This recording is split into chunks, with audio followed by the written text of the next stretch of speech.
என்னுடைய பிறப்பு இந்த நாட்டுடைய மற்றும் அதன் மக்களுடைய நன்மைகளை காப்பதற்காகவும் முன்னேற்றுவதற்காகவும் உருவானதாகும்.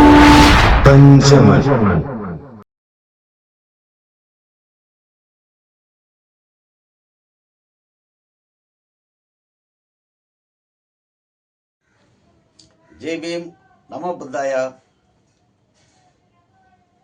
என் பேர் ஜே.பி. நாகபூஷணம், அம்பேத்கர் ஜனநாயக பேரவை தலைவர் மற்றும் ஷெட்யூல்ட் இன கூட்டணியின் அமைப்பாளரும். தற்போது ஒரு 3 நாட்களுக்கு முன்னே ஒரு நிகழ்ச்சியில், டிவி நிகழ்ச்சியில் பார்த்தேன்.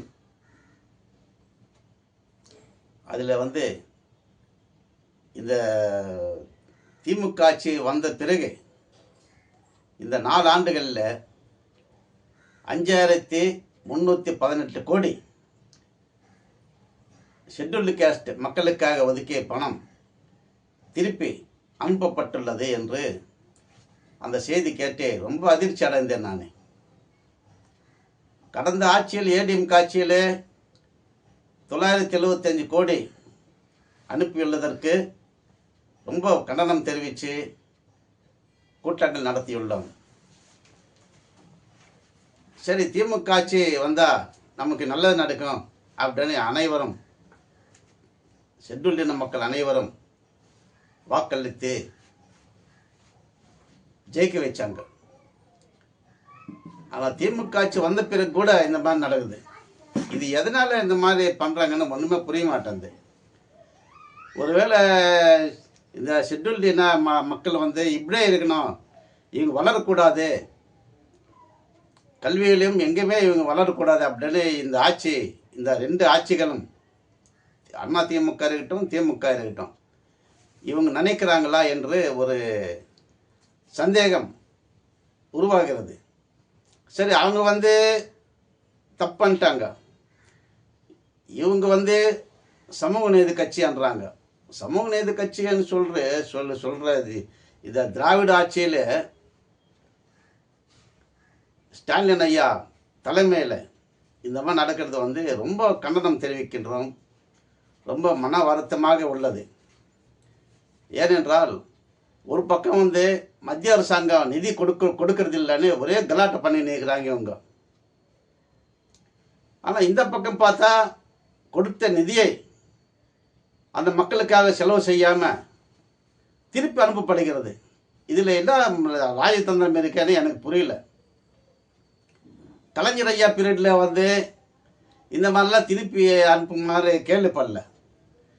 அவர் ஏதோ ஒரு திட்டத்துக்கு பயன்படுத்தினார். அதாவது அந்த டிவி கொடுத்தாரு. கேட்டால் நாங்கள் அந்த மக்களுக்கு தான் டிவி கொடுத்தான்றாரு. அதே ஜெமினி பிரிட்ஜி கட்டினப்போ அந்த மக்கள் பயணிக்கிறாங்க இல்லையா, அதனால் பிரிட்ஜி கட்டணும் என்றாரு. சரி, அதாவது பரவாயில்ல, அனைத்து மக்களுக்கே உபயோகப்படுது. அதாவது எங்கள் பணம் அனைத்து மக்களுக்கு உபயோகப்படுறவங்களாவது அவர் பண்ணார். இவர் அது கூட இல்லாமல்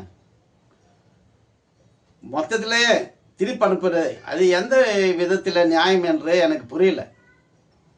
அந்த அதிகாரிகள்லாம் என்ன பண்ணுறாங்க, அந்த மானிட்டரி கமிட்டி என்ன பண்ணுது, அதாவது மானிட்டரி கமிட்டி அந்தந்த மாவட்ட தலைவர்கள் யாரானா அந்தந்த கலெக்டர், அந்த கலெக்டர்லாம் என்ன பண்ணுறாங்க, இத்தனை கலெக்டர் இருக்கிறாங்க, இத்தனை ஐஏஎஸ் படித்தவங்க இருக்கிறாங்க, இந்த பணம் இவ்வளோ தைரியமாக திருப்பி அனுப்புகிறாங்கன்னா அதிகாரிகள், இவங்களுக்கெல்லாம் தெரியாமல் இருக்குமா என்று அது ஒரு சந்தேகம். சரி, முதல்வர் தெரியாமல் இருக்கலாம்பா, ஒத்துக்கலாம். அது அவர் தமிழ்நாடு ஃபுல்லாக பார்க்குறாங்க, பாவம். அவர் எலெக்ஷன் பிஜியில் இருக்கிறாரு, எதிர்கட்சிகளை அவங்களால தாக்கு முடியல அவரால். ஆனால் அதிகாரிகளை இவ்வளோ தைரியமாக பண்ணுறாங்களே, அது பின்னணி யார், என்ன விஷயம், அவ்வளோ தைரியம் எப்படி வந்தது அவங்களுக்கு? தாட்கோ அதிகாரிகள் என்ன பண்ணுறாங்க, நம்ம நியாயமாக போய் லோனு கேட்டாலே அது இல்லை இதில் தானே பேப்பர், அது இல்லை இதில் தானே அங்கே டிஸ்குவாலிஃபை பண்ணுறாங்க எல்லாரையும்.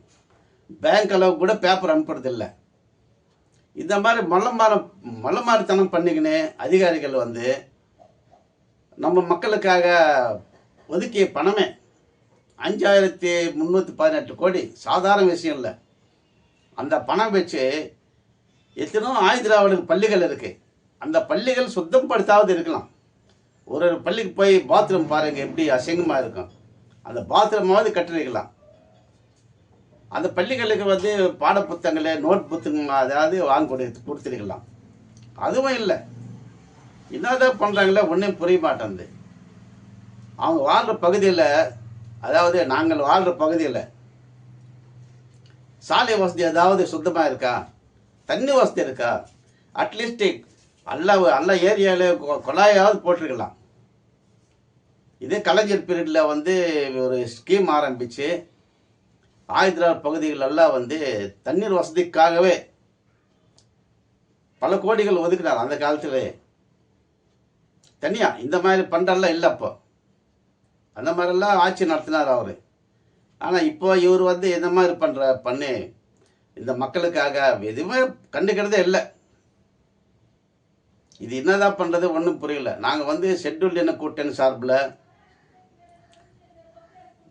வன்மையாக கண்டித்து முந்தினத்து தமிழக அரசுக்கு ஒரு கடிதம் அனுப்பிச்சுள்ளோம்.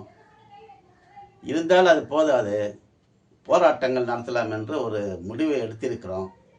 விரைவில் வந்து போராட்டங்கள் நடத்த உள்ளோம் என்பதை தாங்கள் அனைவருக்கும் தெரியப்படுத்த கடமைப்பட்டுள்ளோம். இந்த விஷயத்தில் வந்து நான் 3 நாள் ஆச்சு அந்த கடிதம் நாங்கள் போட்டு ஷெட்யூல்டு இன கூட்டணி சார்பில் எல்லாம் வாட்ஸ்அப்பில் அனுப்பிச்சேன். எத்தனை அமைப்புகள் இருக்கிறாங்க தலைவர்கள், யார் பார்த்தாலும் மாநில தலைவர்ன்றான். ஒருத்தர் கூட கண்டிக்கவே இல்லை எனக்கு தெரிஞ்சு. அட்லீஸ்ட் ஒரு லெட்டராவது கண்டித்து அவங்க வாட்ஸ்அப்பில் போட்டாலாவது பரவாயில்ல. அதே இல்லை. எல்லா பெரும்பாலான தலைவர்கள், எல்லா தலைவர்னு சொல்ல நான், பெரும்பாலான தலைவர்கள் வந்து வாட்ஸ்அப் அரசியல் பண்ணுறாங்க. இருக்கட்டும், அந்த வாட்ஸ்அப்பிலாவது கண்டித்து அறிக்கைப்பட்டதால் அந்த கவர்மெண்ட்டுக்கு உரைக்கும். அதே பண்ணுறதில்ல. தலைவர்கள் என்ன தான் பண்ணுறாங்க தெரியல. கேட்டால் 234 தொகுதியிலே நம்ம போட்டுடுறான்றாங்க. இப்போ எலெக்ஷன் வருது, எலெக்ஷன் தான் பாருங்கள், நம்ம சமுதாய மக்கள் கூடுவாங்க, பேசுவாங்க. 234 தொகுதியில் போட்டிட்டு பண்ணுவாங்க.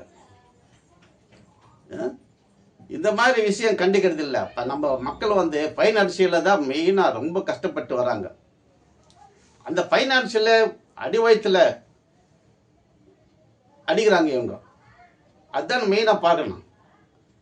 மற்ற சமுதாயத்துக்கு இந்த மாதிரி நடந்திருந்தால் இந்நேரம் விட்டு இருப்பாங்களா சொல்லுங்க, யோசனை பண்ணுங்க. நீங்கள் எவ்வளோ கலாட்டை பண்ணியிருப்பாங்க, எவ்வளோ போராட்டங்கள் வெளிச்சிருக்கோம், தலைவர்கள்லாம் எவ்வளோ கலாட்டை பண்ணியிருப்பாங்க. அம்பேத்கர் போட்ட பிச்சையில் எம்எல்ஏ எம்பியாக ஆக இருக்கின்ற இவங்க வந்து என்னதான் பிடுங்குறாங்க ஒன்றும் புரிய மாட்டேங்குது. இவர் வந்து திருமாவளவன் வந்து சமுதாய தலைவர் அன்றாரு ஒரு பக்கம் நான் பொது தலைவர் அன்றாரு. சரி, நீ சமுதாய தலைவராக இருக்கிறல்ல, எல்லாம் பேட்டி கொடுக்குற இடத்துலையோ எங்கேயுமே அம்பேத்கர் படம் வச்சுக்கினே புத்தர் படம் வச்சுக்கினே பண்ணிக்கினே இருக்கிற. ஆனால் இந்த மாதிரி எல்லாம் கண்டிக்கணுமா இல்லையா? நீ கூட்டணியில் இருக்கிறியா இல்லை? கூட்டம் இல்லாத போனால் ஒன்று கேட்க முடியாது. இப்போ ஜெகன் கேட்க முடியாது. போய் ஜெகன், ஏன்னா அவர் வந்து கூட்டணியில் இல்லை. இப்போ நீங்கள் தான் அங்கே இருக்கிறீங்க செய்கிற இடத்துல. நீங்கள் போய் பார்த்து இத்தனை கோடி அனுப்பிச்சிருக்கிறாங்க, இதெல்லாம் ரொம்ப தப்பு. அதிகாரி மேலே நடவடிக்கை எடுக்கணும் இல்லை? நேரம் அதிகாரிகளை சஸ்பெண்ட் பண்ணணும், மாற்றணும். அந்த மாதிரி நடவடிக்கை எடுக்கிறதுக்கு நீங்கள் தானே போய் கேட்கணும். முதல்வர் தெரியாமல் இருக்கலாம். அது யார் செய்யணும்? எம்எல்ஏக்கள் எம்பிஎல் தானே செய்யணும். உங்களுக்கு எம்எல்ஏவை தேர்ந்தெடுத்து எதுக்கு? இப்போ திமுக அந்த எம்எல்ஏ அவங்க வந்து கேட்க முடியாது, ஏன்னா அந்த கட்சியில் எம்எல்ஏ அவங்க. ஆனால் நீங்கள் கேட்கலாமா இல்லையா? என்ன தான் நீங்கள் பண்ணுறீங்க ஒன்றுமே புரிய மாட்டேங்குது. நாளைக்கு எலெக்ஷனில் நீங்கள் எப்படி வந்து வாக்கு கேட்க பாருங்க. நீங்கள் தனி தொகுதியில் நிற்கிறீங்க, நீங்கள் பொது தொகுதியில் நின்னா போகிறீங்க. நீ பொது தொகுதி தலைவர்ன்ற பொது தொகுதியில் நில்லுங்கப்போ, தனி தொகுதி நிற்காதீங்க இனிமேல். இதெல்லாம் வந்து மக்களை வந்து ஏமாத்துகிற விஷயம். அப்பாவி மக்கள் இவங்க, தாழ்த்தப்பட்ட சமுதாயம். அவங்க எவ்வளோ அடித்தளத்தில் இருக்கிறாங்க. எல்லாம் வட்டிக்கு வாங்கி வட்டி கட்ட முடியாமல் வாழ்கிறாங்க மக்கள். அந்த மாதிரி இருக்கிறாங்க. ஒரு சின்ன வியாபாரம் மாதிரி பண்ணிக்கிற இவங்களால் முடியுதா சொல்லுங்கள்? அந்த பணமெல்லாம் தாட்கொள்ள கொடுத்தா வியாபாரம் பண்ணிக்கலாம் இல்லை, நடவடிக்கை எடுக்கலாம் இல்லையா? பணம் இல்லாத தானே இவங்க தவிர்க்கிறாங்க. பணம் இருந்தால் இவங்க டெவலப்மெண்ட் ஆகிறதுக்கு பல வழிகள் இருக்குது, அதெல்லாம் தெரியும் அவங்களுக்கு. அந்த பணமே நீங்கள் திருப்பி அனுப்புகிறீங்க, பணம் கொடுக்காம. என்னதான் பண்ணுறது?